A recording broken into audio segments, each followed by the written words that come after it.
My name is Ashley Laux. I am currently enrolled in Contemporary Research and Language Arts at Fort Hays State University.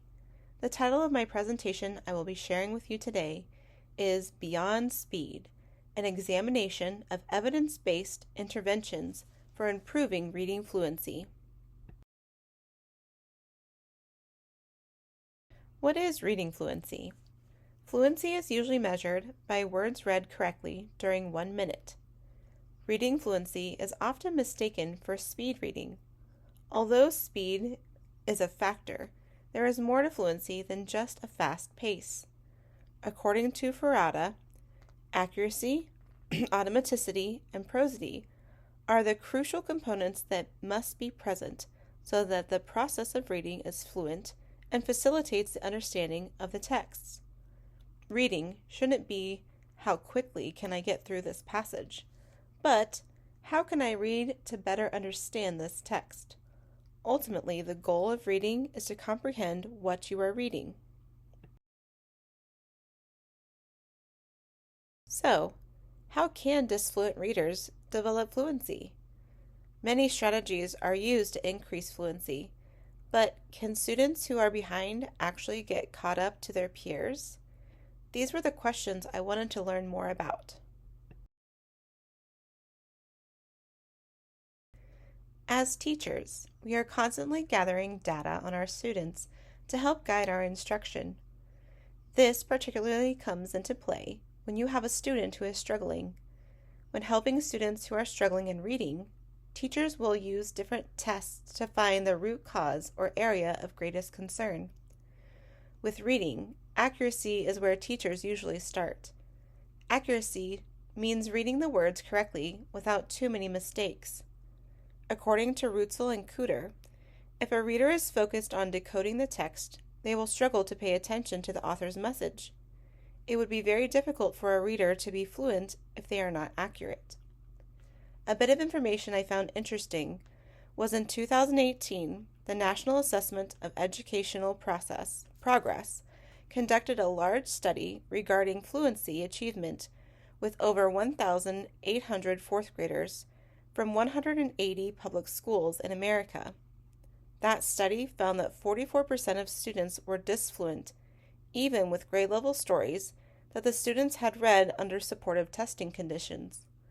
Obviously, fluency is an area of concern nationwide.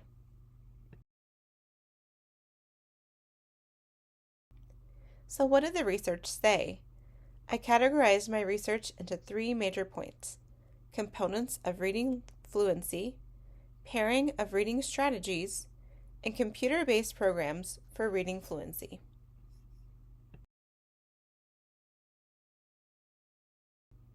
Components of reading fluency. Most of the research I found, they made comments that reading fluency was more than just words correct per minute. 2 of the researchers who looked at accuracy, automaticity, and prosody in relation to reading fluency. Accuracy means reading words correctly. Automaticity is knowing words without having to decode them. Prosody is the rhythm and intonation used while reading. Furada used reader's theater to help students with fluency. Students would spend several sessions reading the play repeatedly in different ways, such as choral reading, partner reading, and individual reading. On the 5th day, students would then perform the play together. Data was collected on rhythm, volume, intonation, pauses, phrasing, and integration. After 60 sessions of using reader's theater, both groups of students, public school students and private school students, made significant gains in their reading fluency, specifically with prosody. Repeated reading was a strategy that was used in most studies, and for good reason. The National Reading Panel in 2000 specified that the processes used in repeated reading have a clear impact on the reading ability of all students, including those with various kinds of reading problems. So what is repeated reading? Repeated reading is when a student reads the same text multiple times in different ways, to support reading with automaticity and prosody.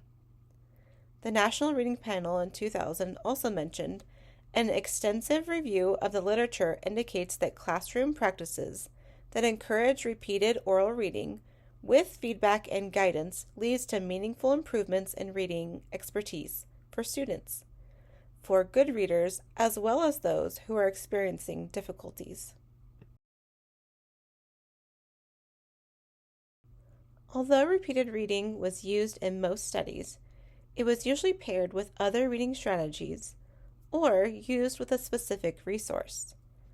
As I mentioned before, the students in Ferrata's study would spend several sessions reading their Reader's Theater play repeatedly in different ways, such as choral reading, partner reading, and individual reading.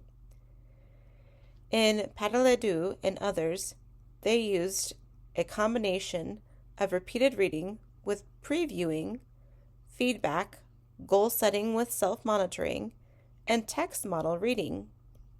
Matsala and David used the spell read program as an intervention that focused on phonological awareness, grapheme phoneme correspondences, decoding, and repeated reading.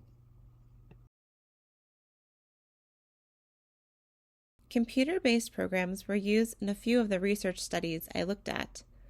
Aparta and others focused on a process called assisted reading or listening while reading to increase reading fluency using a program called Reading A to Z. This study was a group of college-age students who were English language learners.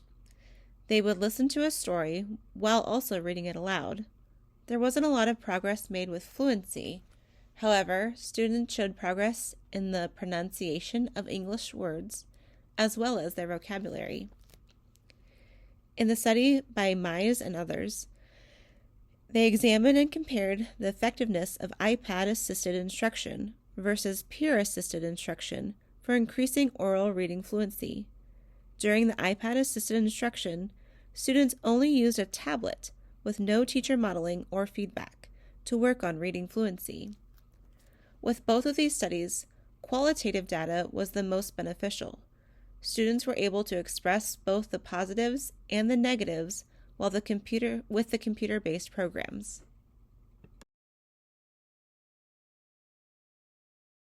So what does all this research mean for the classroom? First and foremost, modeling. Modeling fluency is important, even modeling what is not fluent. You can do this with teacher read-alouds, partner reading, or having a student listen to books online.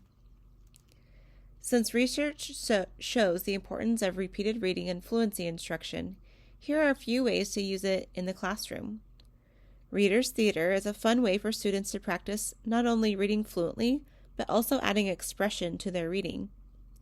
Radio reading is another fun strategy that was mentioned in Rutel and Cooter to practice fluency in the classroom. Read naturally passages can be used to combine several reading strategies, such as choral reading, partner reading, and whisper reading. It also can be used for goal setting and self-monitoring. Here are some classroom implications. One of the biggest takeaways I had from this research was the strategies that have been mentioned to help with reading fluency can have a positive impact on all of the students. As I said before, the National Reading Panel encourages repeated oral reading with feedback and guidance for all students, for good readers as well as those who are experiencing difficulties, because it is beneficial to all. One thing to keep in mind when choosing the text for practicing reading fluency is knowledge of your students. Knowing the demographics of your students will help you choose stories that will help them be successful. Research showed improvement in reading fluency for all the studies that I looked at. However, most data was considered inconclusive due to a lack of a control group or not enough time. Gains were made, but the interventions were not long enough to conclude whether students would eventually get caught up to grade level or not. Although there are many strategies out there that are beneficial to helping struggling readers, research is still needed to answer some questions. the National Reading Panel, mentioned a few of their questions that they still had about reading fluency. They, too, think that there is more that can be learned.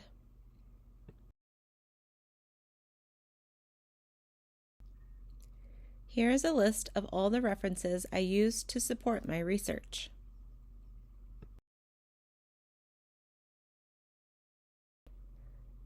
I would like to leave you with this thought from Snow and others.